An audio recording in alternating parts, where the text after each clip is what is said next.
नमस्कार, मैं स्वतंत्र कुमार और आप सभी का स्वागत करता हूं आपके अपने चैनल शॉर्ट हैंड टीम पर। तो दोस्तों, आज के इस वीडियो में दैनिक जागरण के संपादकीय से 441 शब्दों के डिक्टेशन को हम लोग लेने वाले हैं। इसे हम दो अलग अलग स्पीड में लेंगे। पहली बार में 80 की स्पीड में, तो दूसरी और आखिरी बार में इसी डिक्टेशन को हम लोग 100 की स्पीड में लेने वाले हैं। अगर आपको इस डिक्टेशन के पीडीएफ की ज़रूरत है या इसमें आए हुए महत्वपूर्ण शब्दों के आउटलाइंस को जानना चाहते हैं तो आप हमारे टेलीग्राम ग्रुप को जरूर ज्वाइन कर लें। ग्रुप का लिंक इसी वीडियो के ठीक नीचे डिस्क्रिप्शन बॉक्स में आपको मिल जाएगा। तो 80 की स्पीड में आपका डिक्टेशन स्टार्ट होगा। 5 सेकेंड के बाद, तब तक के लिए आप रेडी रहें।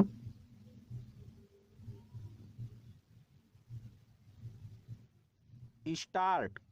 रूस ने यूक्रेन की राजधानी कीव समेत उसके अन्य शहरों पर हमला करके न केवल अपनी हद पार करने का काम किया, बल्कि अपने तानाशाही भरे रवैये का भी परिचय दिया।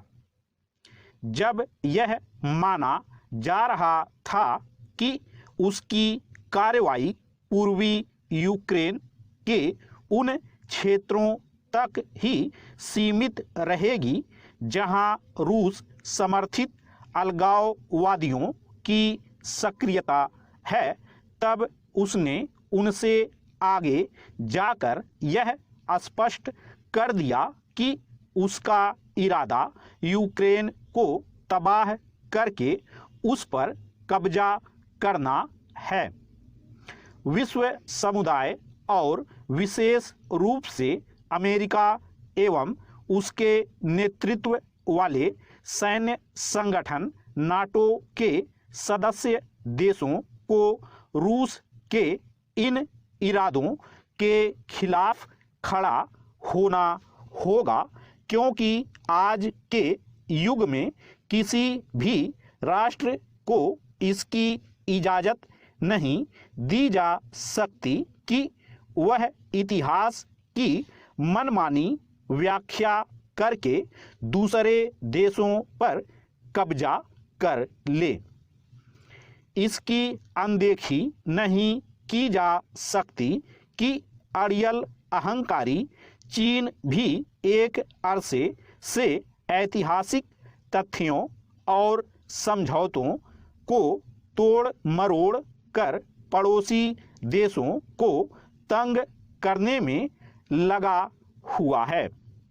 अब तो इसका भी अंदेशा बढ़ गया है कि वह ताइवान में वैसी ही हरकत कर सकता है जैसी रूस ने यूक्रेन में की। पैरा। अमेरिका एवं नाटो देशों को यूक्रेन संकट के हल के लिए इसलिए और अधिक सक्रिय होना होगा क्योंकि रूस उनकी ही उस पहल से बौखलाया जिसके तहत वे यूक्रेन को इस सैन्य संगठन का सदस्य बनाने की तैयारी कर रहे थे।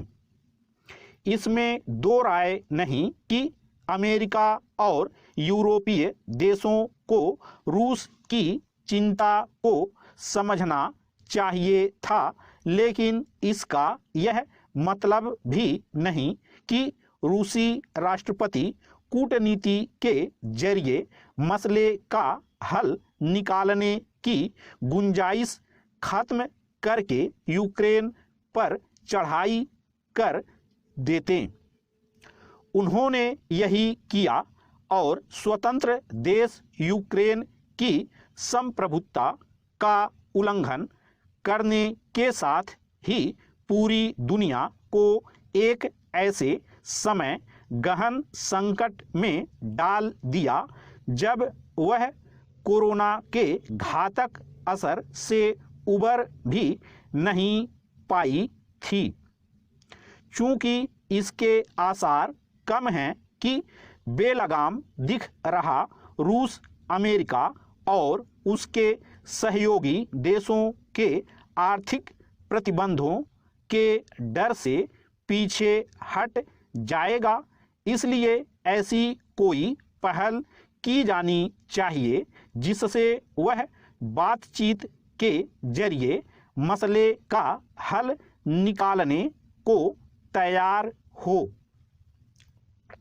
ऐसी किसी पहल में भारत को भी भागीदार बनना होगा, क्योंकि यदि यूक्रेन संकट और गहराया तो देश की अर्थव्यवस्था के समक्ष मुश्किलें पैदा होने के साथ ही चीन के दुस्साहस को भी बल मिलेगा, जो पहले से ही हमारी सीमाओं पर आक्रामक रुख अपनाए खड़ा है।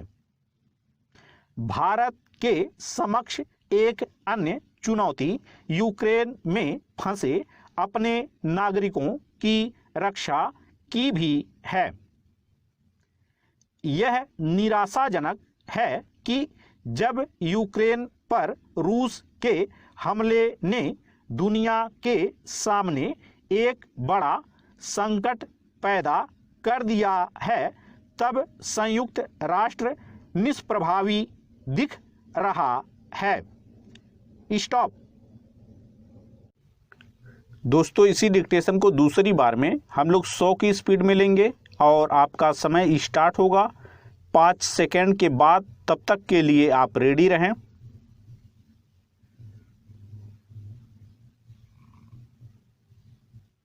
स्टार्ट।